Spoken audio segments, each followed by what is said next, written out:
প্রতিবারের মতন আমি আবারও লেট করে ফেলেছি ট্রেন ধরার জন্য। আর এখন আমরা চলে যাচ্ছি হাওড়াতে। হ্যালো বন্ধু, চলে এসো আমার সঙ্গে তোমরা, আর থাকো আমার এই পুরো ভিডিওটাতে, দেখতে থাকো। আর ভালো লাগলে অবশ্যই লাইক, শেয়ার আর সাবস্ক্রাইব করে দেবে আমার চ্যানেলটাকে। আমরা আজকে যাবো তারাপীঠে। তো প্রত্যেক বছরের মতো এই বছরে আমরা বেরিয়ে পড়েছি। আমার বাড়ি থেকে ট্রেন ধরার কথা ছিল 4:20, সেই ট্রেনটা আমি ধরলাম 4:40।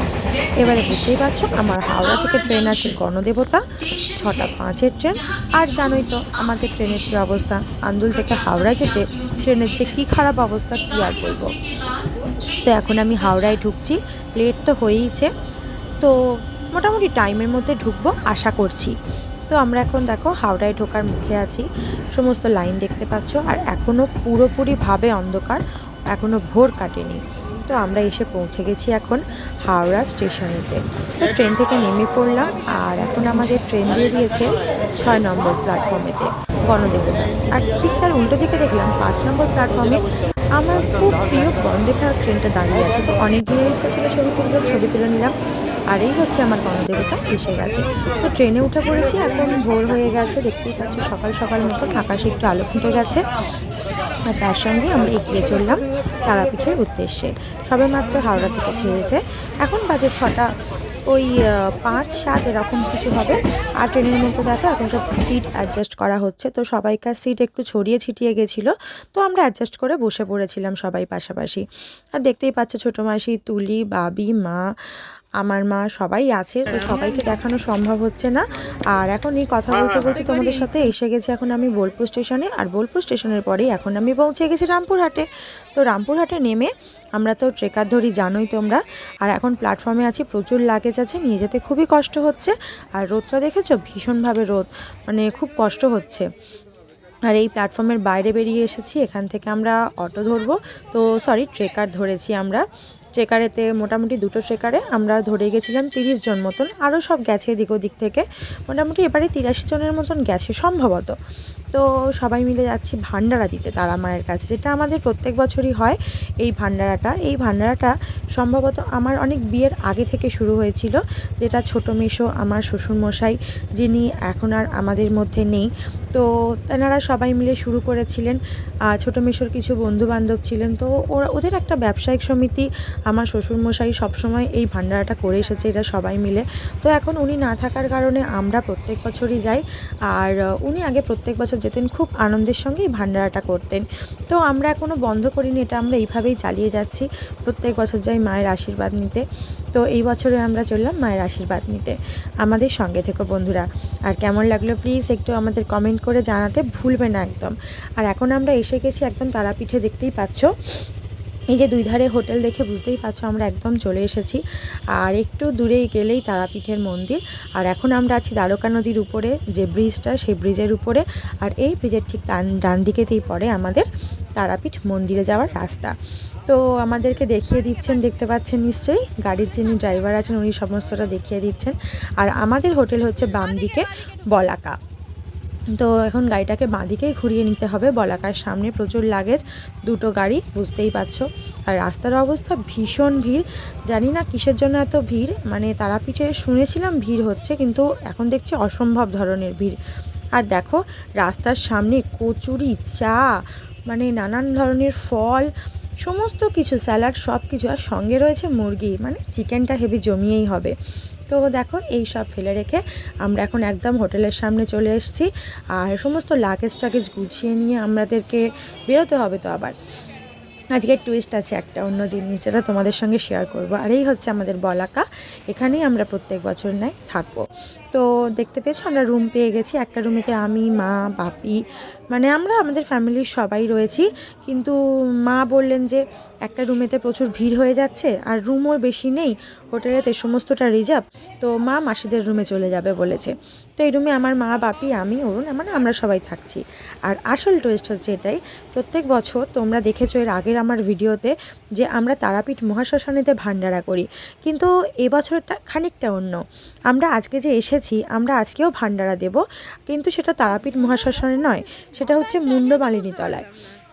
তো এই মুন্ডমালিনী তলায় ভান্ডারা দেওয়ার ব্যাপারটা আমরা জানতাম না, শুনেছিলাম, কিন্তু যে এখানে এইভাবে ভান্ডারা হয় আমরা জানতাম না। এখানে একটা মানে আশ্রম মতন আছে, এখানে বাচ্চাদের পড়াশোনা করানো হয়, তো এখানেই ভান্ডারাটা দেওয়া হবে। আর এটা হচ্ছে এই মুন্ডমালিনী তলায় যিনি মা বিরাজ করেন তার ভৈরব, মানে বুঝতেই পারছো এটা হচ্ছে শিব মন্দির। আর এই আমরা উঠতে যাব মায়ের মন্দিরেতে। আর এখানে একজন বাউল গান গাইছেন, ভীষণ মিষ্টি সুরে গান, ভীষণ ভালো লাগলো গানটা শুনে। আর আস্তে আস্তে একটু মন্দিরটা তোমাদেরকে ঘুরে দেখাবো। এখানে মা সরস্বতী রূপে পূজা পায়, যেমন তারাপীঠের মন্দিরে মা লক্ষ্মী রূপে পূজা পায়, এখানে মা সরস্বতী রূপে পূজা পায়। আর দেখো মায়ের কি অপরূপ মূর্তি, দেখে সত্যি মন জুড়িয়ে যায়। আর এই অপরূপ মূর্তি দেখে আমার তো মানে কি বলবো, আমার তো শ্রদ্ধা যে এই রকম হতে পারে, ভক্তি যে এরকম হতে পারে, এটার কোনো অভিব্যক্তি হয় না, এটা কাউকে বলে বোঝানো যায় না। তো এই সব দেখে একটু তোমাদেরকে দেখাই, আশেপাশে মন্দিরটার আশপাশটা দেখো কি সুন্দরভাবে, মানে পরিবেশটা কত ভালো। তো এই সমস্ত জিনিস তোমাদেরকে দেখাচ্ছি আমি। আরও অনেক কিছু আছে যা আমি সমস্তটা মানে ভিডিও রেকর্ড করতে পারিনি, তো সবসময় মনে থাকে না সত্যিকারের ঘুরতে গিয়ে এইসব করার কথা, একেবারেই মনে থাকে না, কারণ আমরা তো আর কেউ প্রফেশনাল নই। আর এটা হচ্ছে ছোট বাবার আশ্রম, মানে এই আশ্রমটা আসলে মুন্ডমালিনী তলার ছোট বাবার আশ্রম নামেই পরিচিত এই আশ্রমটা। আর এটা হচ্ছে ছোট বাবার মূর্তি ছিল। তো এই মূর্তিকে আমরা রেখে দিই, একটু সামনের দিকে এগিয়ে যাব, যেখানে আমাদের ভান্ডারার কাজ চলছে, মানে রান্না বান্না হচ্ছে। এই হলো সেই পাকশালা যেখানে ভান্ডারার রান্না বান্না হয়। আর দেখো কি সুন্দর বাঁশের ছাউনি করা, বেশ ভালো লাগলো দেখে, এই সমস্ত জিনিসগুলো দেখতে বেশ ভালো লাগে। আর এখানে সম্পূর্ণ রান্নাটাই কাঠের জালে হচ্ছে, দেখো কি বড় বড় কাঠ আর কি বড় বড় উনুন, সঙ্গে বড় বড় কড়াইও বসেছে, তাতে ভাত হচ্ছে। আর ওদিকে দেখো ডাল তরকারি হয়ে গেছে, সমস্তটা চাপা দেওয়া আছে, আর ভাত এখনও হচ্ছে। মাছটা ভাজা রয়েছে কিন্তু এখনও কমপ্লিট হয়নি, আর ভাজাভুজি হয়ে গেছে, মানে এরকমই মোটামুটি অর্ধেক কমপ্লিট হয়েছে, অর্ধেক হয়নি, এখনও এনারা কমপ্লিট করছেন। তো এখানে জুতো পরে প্রবেশ নিষিদ্ধ, জুতো সাইডে খুলে রাখতে হয়, কেননা রান্নার জায়গা, মায়ের ভোগের জায়গা। এই সমস্ত রান্নাগুলো আগে মুন্ডমালিনী মাকে ভোগ দেওয়া হবে। তো ভোগ নিয়ে দেখতেই পাচ্ছ এই কাকিমা এগিয়ে যাচ্ছেন ভোগ দেবেন বলে। আর এখানেতে ভোগ দেওয়ার পরেই আমাদের এখানকার ভান্ডারাটা চালু হবে, না হলে মায়ের ভোগ প্রসাদ না দিয়ে তো এগুলো করা সম্ভব না। তো এখন আমরা যাব মাকে ভোগ দিতে। তোমরা হয়তো অনেকেই দেখেছো বা অনেকে দেখোনি, কিন্তু আমি বলবো এটা একটা খুব অসাধারণ অনুভূতি, মাকে এই ভোগ দিতে পারা, বা এই ভোগ দেওয়ার পরে এই ভোগের থালাটিকে দর্শন করা, এই ভোগের থালাটিকে প্রণাম করা, এই ভোগের থালা থেকে এক বিন্দু একটি অন্ন প্রসাদ পাওয়া, ভীষণ ভীষণ মানে ভীষণ ভালো লাগে আমাদের। যেটা এই ভোগের মধ্যে পোলাও ছিল, সাদা ভাত ছিল, আর পায়েস ছিল, চাটনি ছিল, সবথেকে মেন যে জিনিসটা থাকে ভোগেতে মাছ ছিল।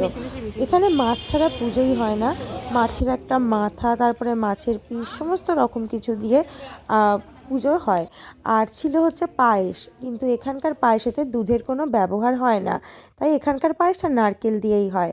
আর মাকে ভোগ দেওয়ার পরেই সেই ভোগটা তুলে নিয়ে মায়ের ভৈরবের কাছে নিয়ে যাওয়া হয়। আর তারপরে আমরা শুরু করে দিয়েছিলাম ভান্ডারা দেওয়া। এখানে তো দেখো সবাইটা খেতে বসে পড়েছে, সমস্ত বাচ্চারা দেখতে পাচ্ছ, বাচ্চারা আছে, বাচ্চাদের গার্জেনরা আছে, মানে এই আশ্রমেতে যারা পড়ে আর কি, সেই সমস্ত বাচ্চাদের গার্জেন। আর সমস্ত রকম রান্না দেখো রেডি হয়ে গেছে, ডাল, ভাত, তরকারি, মাছ আর পায়েস। আর পায়েসের বিশেষত্ব তোমাদেরকে তো বললাম যে এই পায়েসটা তো দুধ দেওয়া হয় না, নারকেল দিয়ে পায়েসটা হয়, ভীষণ টেস্টি। আমি এটা নতুন খেলাম, প্রথমবারই খেলাম বলতে গেলে, আমার খুব ভালো লেগেছে। আর এই কনসেপ্টটা আমার খুব ভালো লেগেছে, বাচ্চাদেরকে খাওয়ানো হচ্ছে। আমি প্রত্যেকবারই করি এই ভান্ডারাটা, এই শ্মশানে যে সমস্ত মানুষজন খায়, কিন্তু আমার বেশ ভালো লাগে এই সমস্ত বাচ্চাদেরকে খাইয়ে, আমি তো বেশ আনন্দ পাই। আর এবারে বিষয়টা এই জিনিসটা করলে আমার তো খুব ভালো লেগেছে।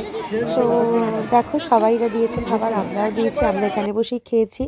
আর কিছু মানুষ যারা নিচে বসে খেতে পারেন না, পায়ের প্রবলেম আছে, তো তাদের জন্য টেবিল চেয়ারের ব্যবস্থা ছিল, তারা টেবিল চেয়ারে খেয়েছে। আর এইসব খাওয়া দাওয়া পর্ব শেষ করে নিয়ে এখন আমরা ছবি তুলে নিয়ে এবারে যাব হোটেলে। তারপরে তো আরও রয়েছে জানোই, আর সন্ধেবেলা একটু কিছু বাইরে বেরোনোর প্ল্যানিং আছে।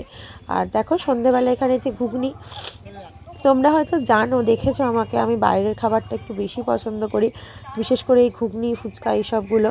তো ঘুগনি তো খেয়েছি, সঙ্গে ফুচকাও খেয়েছি, আরও অনেক কিছু খেয়েছি, কিন্তু আমি সবের ভিডিও করতে পারিনি, কেননা ভিডিওগুলো আমাকে একাকেই করতে হয় জানো তো। কেউ না আমায় ধরে দেয় না যে ভিডিও করার জন্য, অনেক সাধ্য সাধনা করলে তবে হয়তো কেউ একটু ধরে দিল আমার ভিডিওগুলো। তো খাবো না ভিডিও করব, তাই জন্য এই একটা ভিডিওই তোমাদেরকে দিলাম, বাকি কোনো খাওয়ার ভিডিও তোমাদের দেখাতে পারলাম না। আর এই সব খাওয়া দাওয়ার পর্ব সেরে ভাবলাম একটু মেলার দিকটা ঘুরি, মানে যেখানে মন্দির আছে। গিয়ে কি দেখি জানো, অর্ণার বাবান যত পেরেছে গাড়ি কিনেছে, সঙ্গে ওর দাদু আর দিদা। সত্যি এরা চারজনে খালি কিনেই গেছে, আমরা যে কদিন ছিলাম রোজ খালি এরা কেনাকাটা করেছে।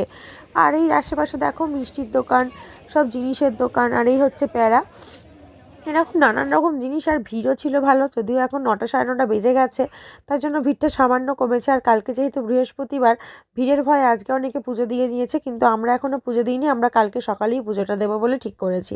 দেখো কি সুন্দর দেখতে লাগছে পিতলের মূর্তিগুলো। আর তোমরা যারা তারাপীঠে এসেছো, আশা করি তোমরা জানো এই কাকাতুয়া পাখিটা তোমরা প্রত্যেকেই দেখেছো, আমার তো খুব ভালো লেগেছে। তো আমি একটু ভালো করে বেশ ভিডিও করলাম পাখিটার, আমার পাখিটা খুব পছন্দ হয়েছে। আর আমরা এখন হোটেলেতে চলে এসেছি, দেখো হোটেলেতে রান্নাবান্না চলছে এখনও পর্যন্ত। ভাত, ডাল, আলুর চোখা, মাছ রেডি হয়ে গেছে, মাংসটা রেডি হবে, আর হলেই আমরা সবাই খেতে বসে পড়বো। আর আমরা যারা ভাত খাই না তাদের জন্য রুটি ছিল, যে যা রুটি হয়ে গেছে।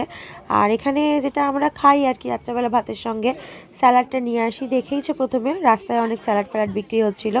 তো এইসব নিয়ে খেয়ে দিয়ে এবার শুতে হবে, কালকে ভোর ভোর বেরোবো, মন্দিরে যাব পুজো দিতে। আর কালকে আছে বৃহস্পতিবার, বৃহস্পতিবার পুজোটা খুব ভালোভাবে হয়। আর আমার এর পরের ব্লগটা পরেরটাতে আসবে, প্লিজ তোমরা সবাই একটু দেখো। আর আমার ভিডিও ভালো লাগলে প্লিজ একটু লাইক, শেয়ার আর সাবস্ক্রাইব করে দিও। জয় মা তারা।